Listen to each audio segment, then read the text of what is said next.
नमस्ते बच्चों। क्लास 9 हिंदी काव्यखंड पाठ 11 सवें, जो कि रस खान के द्वारा रचित है। तो आज हम रस खान का कवि परिचय पढ़ने जा रहे हैं। आप सभी अपनी किताबों में देखें। रस खान का जन्म सन 1548 में हुआ था। ये दिल्ली के निकट के निवासी थे। इनका मूल नाम सैयद इब्राहिम था। ये पठान वंश के थे। कृष्ण भक्ति में मुग्ध होकर इन्होंने गोस्वामी विट्ठलनाथ से दीक्षा ली और वैष्णव हो गए। वे स्वभाव से ही प्रेमी जीव थे। ब्रजभूमि में इनको ऐसा मुग्ध किया कि गोवर्धन में आकर रहने लगे। कृष्ण तथा ब्रज के प्रेम ने रस खान को कवि बना दिया। रस खान भाव विभोर होकर ब्रजभूमि और ब्रज की महिमा का गायन किया करते थे। कृष्ण भक्ति में लीन रहने वाले रस खान की मृत्यु सन 1628 में हुई। अगर हम रचनाओं की बात करते हैं तो सुजान रस खान यह मुक्तक काव्य कृति है। इनमें 136 छंद संग्रहित हैं। कृष्ण भक्ति और प्रेम का भावपूर्ण वर्णन इस रचना में हुआ है। फिर आती है प्रेम वाटिका। यह इनकी एक उपलब्ध कृतियाँ हैं दोनों, सुजान रस खान और प्रेम वाटिका। प्रेम वाटिका में मात्र 25 दोहे संग्रहित हैं। इन दोहों में प्रेमानुभूति का सरस अंकन हुआ है। इसके अलावा रस खान रचनावली के नाम से उनकी रचनाओं का संग्रह मिलता है।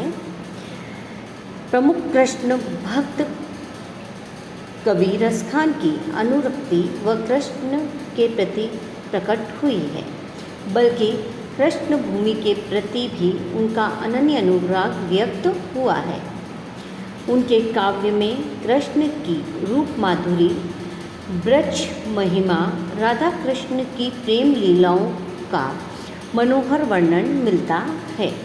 वे अपनी प्रेम की तन्मयता, भाव विहलता और आसक्ति के उल्लास के लिए जितने प्रसिद्ध हैं, उतने ही अपनी भाषा की मार्मिकता, शब्द चयन और व्यंजक शैली के लिए उनके यहाँ ब्रज भाषा का अत्यंत सरस और मनोरम प्रयोग मिलता है, जिसमें जरा भी शब्द भंडार नहीं है। अब हम सवये की बात कर रहे हैं। यहाँ संकलित जो पहले और दूसरे सवये में कृष्ण और कृष्ण भूमि के प्रति कवि का अनन्य समर्पण भाव व्यक्त हुआ है।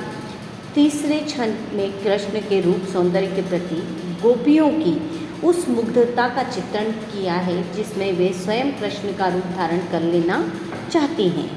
चौथे छंद में कृष्ण की मुरली की धुन और उनकी मुस्कान के अचूक प्रभाव तथा गोपियों की विवशता का वर्णन है।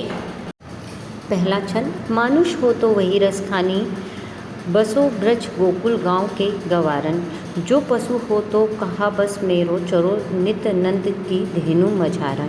पाहन हो तो वही गिरि को, जो कियो हरिछत पुरंदर धारन। जो खग हो तो बसेरो कहो, मिली कालिंद कुल कदम की डारन। इस पद में कवि ने ब्रजभूमि के प्रति अपने अनुराग को व्यक्त किया है। वे पुनः यही जन्म लेने के लिए अभिलाषी हैं। मानुष हो तो वही रस खानी, बसो ब्रज गोकुल गांव के गवारन। रस खान कवि कहते हैं कि यदि मैं मनुष्य के रूप में जन्म लूँ तो सदा ब्रज के गोकुल गांव के ग्वालों के बीच निवास करूं। जो पशु हो तो कहाँ बस मेरो, चरो नित नंद की धेनु मझारन। यदि मेरा कोई वंश नहीं है, फिर भी मैं यदि पशु के रूप में जन्म लूँ तो मेरी हार्दिक इच्छा है कि मुझे नंद की गायों के मध्य नित्य प्रति चरने का सौभाग्य प्राप्त हो। पाहन हो तो वही गिरि को, जो कियो हरिछत्र पुरंदर धारण। यदि मैं पत्थर हूँ तो उसी गोवर्धन पर्वत का हूँ, जिसे भगवान श्री कृष्ण ने इंद्र से ब्रज की रक्षा करने के लिए अपनी अंगुली पर छत्र के रूप में धारण किया था। जो खग हो तो बसेरो करो, मिली कालिंद कुल कदम की उड्डारण। यदि मैं पक्षी के रूप में जन्म लूँ तो मेरी कामना है कि मैं नित्य प्रति यमुना के तट पर कदम के वृक्षों की डालियों पर निवास करूँ। या लकुटी अरु कामरिया पर राज दिव्यपुर को तजी डारो। आठों सिद्धि नवो निधि के सुख नंद की गाई चराई बिसारो। रस खान कबो इन आखिन सो ब्रज के बनबाग तड़ाग निहारो। कोटिक ए कलधोत के धाम करील के कुंजन ऊपर बारो। प्रस्तुत छंद में कवि ने श्री कृष्ण और श्री कृष्ण की ब्रज भूमि के प्रति अपना समर्पण भाव व्यक्त किया है। या लकुटी अरु कामरी बर्रास तिहपुर को तजी डारो। कवि कहते हैं कि भगवान श्री कृष्ण की इस लाठी और कंबल के ऊपर मैं तीनों लोकों का राज्य सिंहासन भी त्याग दूंगा। तीनों लोकों के राज्य की तुलना में मुझे श्री कृष्ण की निकटता प्रिय है। आठों सिद्धि नवो निधि के सुख नंद की गाय चराई बिसारो। मुझे तो सुख नंद बाबा की गाय चराने में मिलेगा। उस सुख के सामने मैं आठों सिद्धियाँ और 9 निधियों के सुख को भी त्यागने को तैयार हूँ। रस खान कबो इन आखिन सो ब्रज के बन बाग तड़ाग निहारो। रस खान कवि की हार्दिक इच्छा है कि उन्हें कभी ब्रज भूमि के वन वाटिकाओं तालाबों को देखने का सुअवसर मिल जाए। आनंद प्रदान करने वाले करील के कुंजों के ऊपर मैं सोने और चांदी के बने करोड़ों महलों को निछावर करता हूँ। कोटि के कलघोत के धाम करील के कुंजन ऊपर बारो। कवि ब्रजभूमि में निवास का आनंद प्राप्त करने के इच्छुक हैं। मोर पंखा सिर ऊपर राखी हो गुंज की माल गरे पहिर रोगी। ओढ़ी पीताम्बर ले लकुटी वन गोधन ग्वारिन संग फिरूंगी।